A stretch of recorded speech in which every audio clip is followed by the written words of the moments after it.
Tuan Yang Utama, Tun Dato Seri Utama, Ahmad Fuzi bin Abdul Razak, Yang Di-Pertua Negeri Pulau Pinang.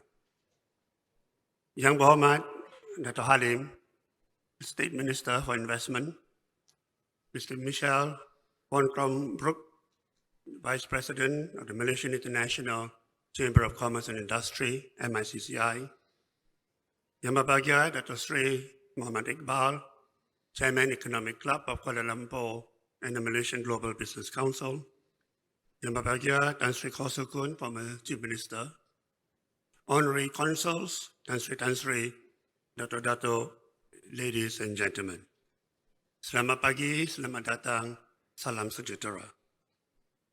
At the outset, I wish to warmly welcome and gratefully thank His Excellency Tun Dato Sri Utama Ahmad Fuzi, the Governor of Penang, for gracing the Penang Future Forward Summit for the second time. We are very grateful to you, Tun, for taking time off your very busy schedule to be present with us here this morning. I wish to also extend a very warm welcome to all our distinguished speakers, the award recipients, sponsors, the media, and all participants.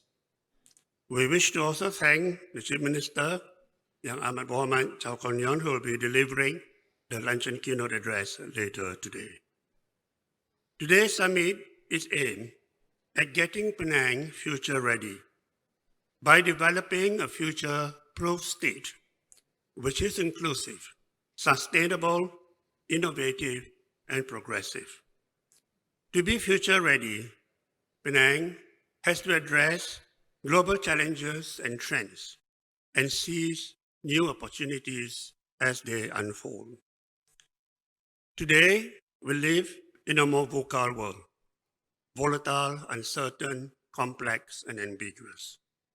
Rising geopolitical tensions and increasing geoeconomic threats need to be factored in our strategic thinking and business plans and strategies. The Ukraine war in Europe has no early end in sight, and growing US-China rivalry and tensions are major geopolitical challenges that we need to face as the world transitions from a unipolar to an increasingly multipolar world. Economically, the world is experiencing rising inflation, and the recent collapse of a bank and two others in the US in recent days can be foreboding. We need to also embrace and welcome digitalization, which will impact countries, businesses, and society.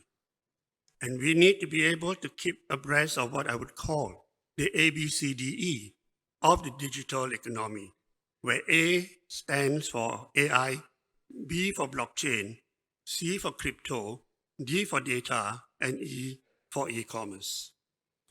With growing focus on sustainability, we also need to develop the green economy and renewable energy and manage the energy transition to mitigate climate change. In this regard, I'm pleased to also announce that KSI, together with the World Green Organization and the UN Global Compact, will be organizing a World Green and Sustainability Summit later this year. I believe that Penang needs to also take into account specifically the 3E challenges, and the 3Es being education, employment, and environment. We hope that today's summit will be able to address these 3E challenges. Moving forward, we need more public-private and people partnership to prioritize the 4 Ps: peace, planet, people, and prosperity, and to uphold and advance the 17 UN Sustainable Development Goals so as not to leave anyone behind. KSI is very, very committed to the Sustainable Development Goals, and we are among the co-founders of the Malaysia CSO SDG Alliance. Finally, I believe that Penang has enormous potential to be a leading regional hub in smart manufacturing, supply chain, digital and green technology, tourism, and education. Penang can therefore take the lead in the future economy. In conclusion, I wish to once again thank our corporate sponsors, all our distinguished speakers, the media, and all participants for your participation. I wish to also congratulate the recipients of the Penang Icon Leadership Award and the Penang Business Excellence Award. Once again, we thank His Excellency Tun for your continued support of our programs and initiatives. We believe, Tun, that in a short space of 2 years, you have endeared yourself to the people of Penang, who warmly support you as one of the most enlightened governors of the state. May you, Tun, be blessed with continued good health and success. Sekian, terima kasih. Thank you, Tan Sri Michael Yeoh, for your speech and giving your thoughts on what Penang needs to be future-ready through innovation and sustainable strategies, as well as the ABCDEs of the digital economy and the 3E challenges. Next, I would like to call upon Mr. Michel von Crombrugge, Chairman of the Malaysian International Chamber of Commerce and Industry Northern Branch, or MICCI Penang, to give his welcome speech.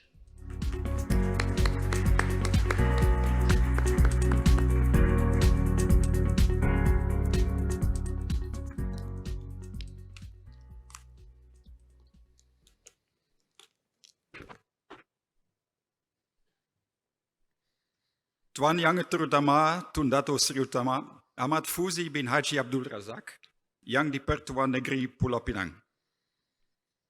Yang Berhormat Haji Abdul Alim bin Haji Hussein, Penang State Exco for Trade, Industry and Entrepreneurial Development. Yang Berhormat Yeoh Sun Hin, Penang State Executive Councillor for Tourism and Creative Economy. Datuk Sri Muhammad Iqbal Router, Deputy Chairman, KSI Strategic Institute for Asia Pacific. Tan Sri Michael Yeoh, President, KSI Strategic Institute for Asia Pacific. Excellencies, Tan Sri, Dato, ladies and gentlemen, members of the press, on behalf of MICCI Penang and the North, I wish you a warm welcome to the Penang Future Forward Summit organized by KSI with the support of MICCI. We especially welcome Tuan Yang Terutama Tun Dato Seri Utama and thank him very much for gracing this event. The pandemic is well past us. Business has returned to its new normal.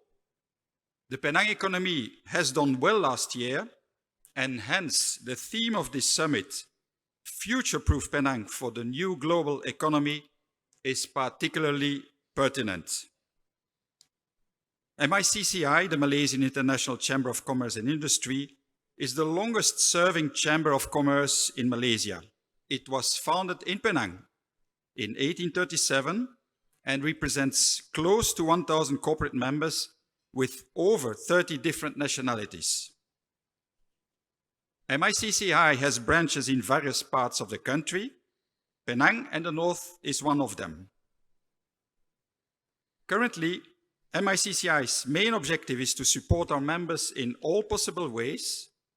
For our branch, an important approach to do this is to dialogue annually with the Chief Minister and the State Government of Penang on the various aspects of progress and development versus environment and heritage. Over the last 5 years, MICCI Penang and the North has engaged with the state government on the following themes. In 2018, Journey to Penang 2030, Partnership with Commerce and Industry. In 2019, Tilting the Balance between Private and Public Transportation. Then COVID-19 hit us in 2020, but thanks to technology, we didn't stop. Hence, in 2020 and 2021, we had the annual dialogue with the CM virtually with the topics Penang's economic recovery during and post-COVID-19 and navigating the pandemic, respectively. In 2022, we had a dialogue session physically again on the theme Sustaining Penang's Competitiveness. During the last dialogue with the Chief Minister, our branch highlighted already the consequence of Penang being a victim of its own success. Penang boasts of the highest level of investment in the year 2022 with 16.3 billion Malaysian ringgit, and so the following three questions come up naturally. First, do we have the labor to cater for the companies investing? Second, do we have the land to house them? Third, do we have the infrastructure and roads to accommodate the movement of people and vehicles? These questions have to be put in the light of today's buzzword ESG, environment, sustainability, and governance. Later today, the 4 sessions will provide a thinking on our sustainable future and take into account the historical strengths of the Penang economy. Important pillars are the international and local players in the manufacturing industry, with mechanical, electrical, and electronics industry, medical devices, and renewable energy as important drivers of growth. Penang is also home to a flourishing medical and general tourism industry. There will be discussions on the digitalization of the business and how the education sector should be reshaped to address the talent challenges associated with creating a successful future. For Penang and its economy to be successful and to remain competitive, several hurdles will have to be tackled. During the same event last year, a non-exhaustive wish list of issues to address was delivered. And knowing people of Penang as a resilient lot, they don't wait for anyone, they go out and make it happen. A short barometer check on the issues reveals the following. Firstly, the talent or staffing gaps nearly every sector faces have started to be addressed. The current, hopefully temporary, slowdown in a number of sectors is also helping. Secondly, on the mismatch between the education curricula and the needs of the industry, we see many public-private initiatives burgeoning. The focus on STEM and good command of English needs to continue and further strengthened. Thirdly, the federal government is addressing bureaucracy and corruption. We have, however, one recurring request. When policy changes are decided upon, as was the case with the recent utility cost increases and labor law changes, the government should involve the business partners for proper buy-in and planning of those changes. Furthermore, more needs to be done to promote and support the education and tourism sector of Penang. It is also important to create space for growth on focus sectors as land is scarce, and finally to ensure Penang's UNESCO status by keeping it as a livable city. A balance between residential and commercial activity needs to be taken into account, not forgetting the environmental concerns. Let me conclude by offering my thanks to Seri Michel, Yeoh, and the KSI Institute to take the initiative to organize this well-timed forum. I wish to extend a special word of thanks to Tuan Yang Terutama Tun Dato Seri Utama, Govenor of Penang, for honoring us with the opening keynote address. I would also like to extend a special word of thanks to the State Excos, to my MICCI colleagues, and to all participants of the forum for their support and presence here today. On behalf of MICCI Penang and the North, I'm looking forward to a fruitful summit. Thank you. Thank you, Mr. Von Crombrugge, for your welcome speech, sharing of MICCI's activities and some of the concerns of the business community that requires more attention on ESG and other excellent suggestions to improve Penang's economy.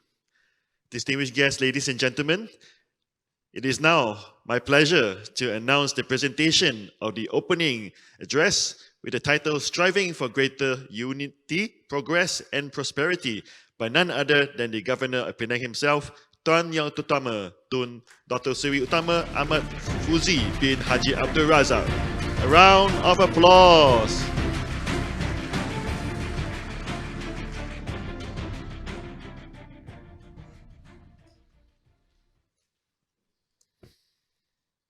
Bismillahirrahmanirrahim.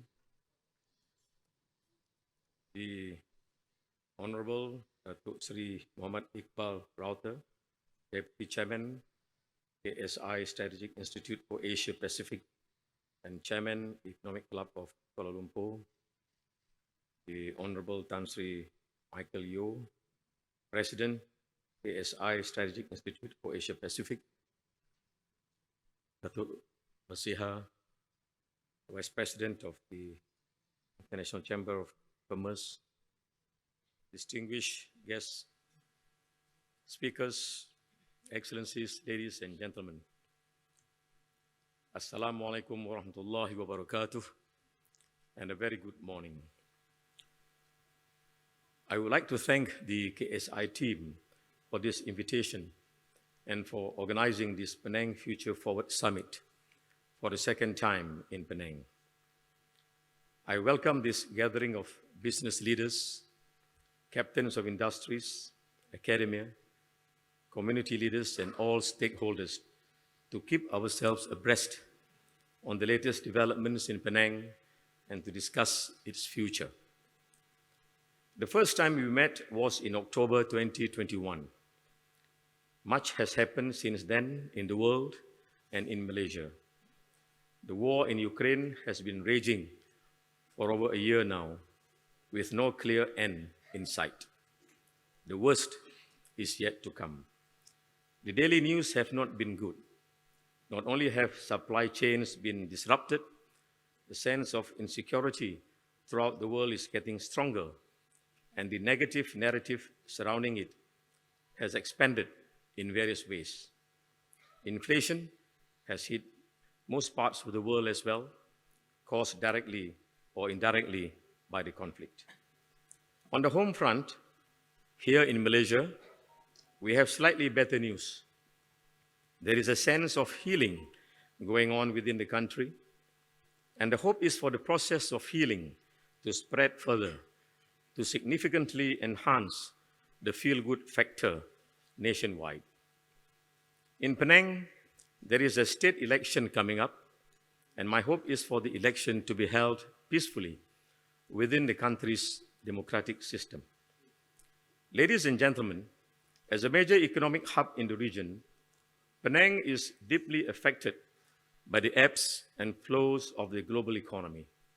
The future of Penang and the global economy are closely intertwined, and what happens in Penang can also have ripple effects around the world. One key trend worth noting is the perpetual rise of Asia. Countries like China and India are already among the largest economies in the world, and the potentials of Indonesia and Thailand are not to be overlooked. It is important that we keep abreast of these economic powerhouses to ensure that we are not made irrelevant, but remain as one of the key players in the region. In this new global and national context, let me now say a few words about Penang. There has been much good news. The state government has done a good job raking in sizable foreign direct investments, and the outcome was particularly good in recent years.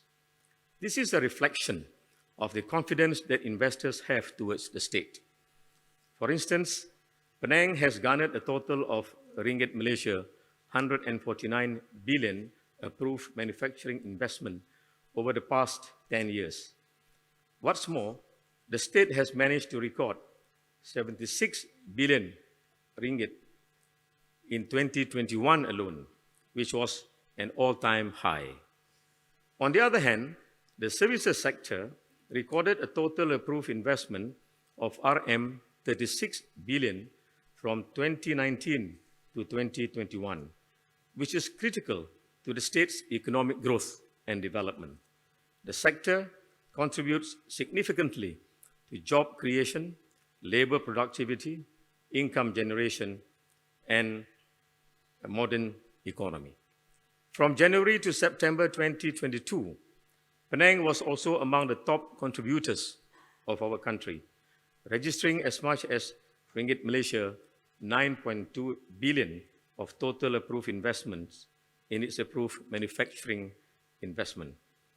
According to the Department of Statistics in Malaysia, on average, Penang contributed 65% of the country's export of professional, scientific, and controlling instruments and apparatus each year since 2017. Sustaining its excellence, Penang is on the right track of becoming the medtech hub for Asia, equivalent to the world's top offshore manufacturing hubs like Puerto Rico, Ireland, and Costa Rica. With such productivity, the need for skilled labor, including in the field of engineering, keeps rising. The state government is fully aware of the growing importance of technology and innovation, and everything is being done to meet the demand for talents. Penang is investing heavily into education and training programs, including providing opportunities for lifelong learning so that our workforce will be ready for the jobs of the future. In addition, Penang is also a model of unity in Malaysia through its well-diversified food scene, inclusive celebrations of cultural and religious festivals, rich history, and cultural heritage. But the challenge for Penang is not only to successfully implement the Penang Vision 2030, including some of the major infrastructure projects, but also how to differentiate itself from other states in Malaysia so as to ensure that the state remains a thriving and vibrant economy. Given the potentials available, we need to show boldness. Boldness in ideas, boldness to go global, boldness to take a fresh look at what other successful economies are doing, and boldness to consider new models of development. In other words, to dare to imagine policies, programs, and action plans beyond the ordinary. Ladies and gentlemen, history has shown that most successful societies are built on the creation of new wealth and the ability to fairly distribute the newly created wealth.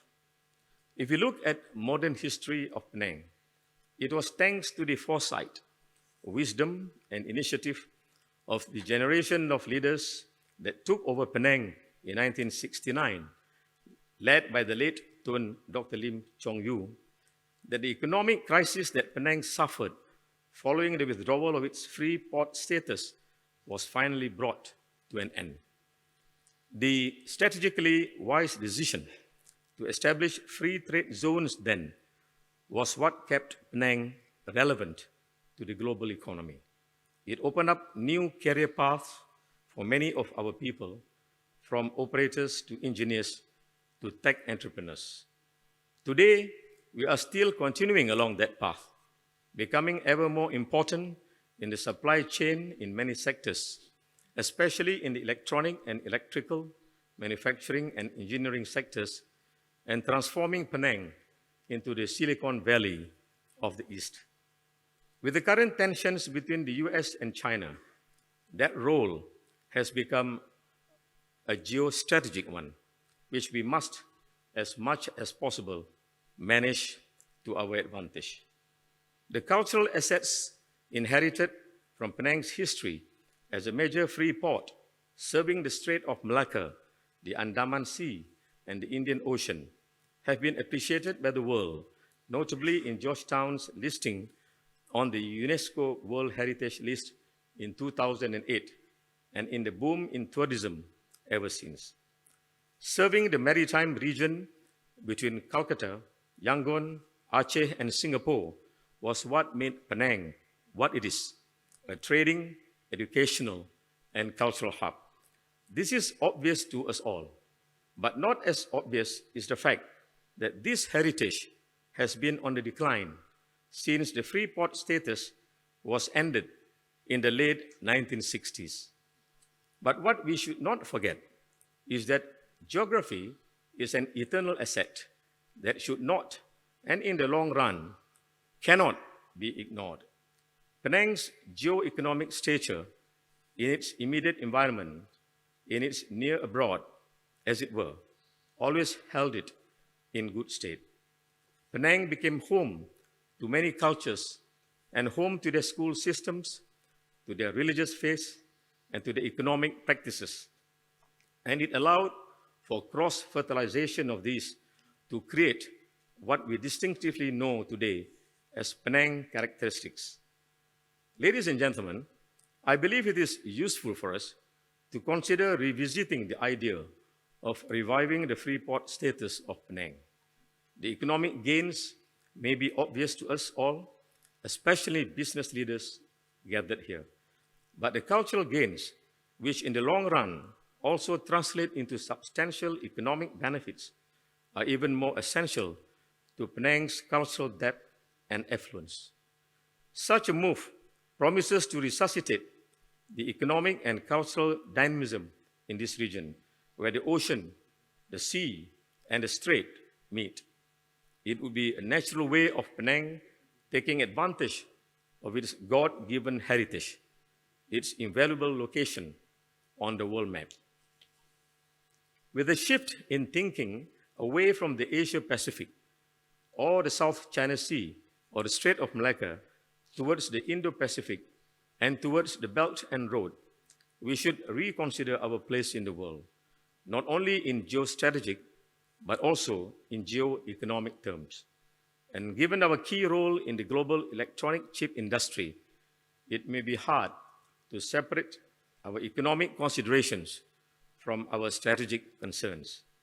I know some of you here may consider a call for the return to Penang's free port status to be an outburst of nostalgia and to be far removed from what is possible. But what is interesting to know is that even the UK Prime Minister, Rishi Sunak, looks upon the establishment of new free ports in the UK, especially green free ports, as transformational in encouraging construction, private investment, and job creation. I believe any disadvantages associated with the establishment of a free port can be mitigated by emulating the best practices of successful free ports worldwide, for which there are about 3,500 today, including Singapore, Hong Kong, and Dubai. It is here that I would call for some boldness on our part, especially on the part of those currently holding decisive power over Penang's future, to look the 21st century in the eye and see if a successful old solution adopted for a new situation may not be an excellent path to explore. Ladies and gentlemen, the second idea that I thought would be relevant for discussion is to consider the merits of setting up a Penang Sovereign Wealth Fund. With the centralization of power in the Federation, as demonstrated by the absence of local elections and in the fiscal freedom of state governments, Penang have had to resort to other means in order to inspire the economic growth of the state. What all this means is that the individual states in Malaysia are left at the mercy and discretion of the federal government through its various agencies for the major portion of the revenue. This tends to leave them preoccupied with operational matters. Long-term planning becomes a largely vain undertaking. But as with every individual household, the future of any state economy must rely on its ability to save for the future. In this context, it is significant to learn from the state of Sarawak.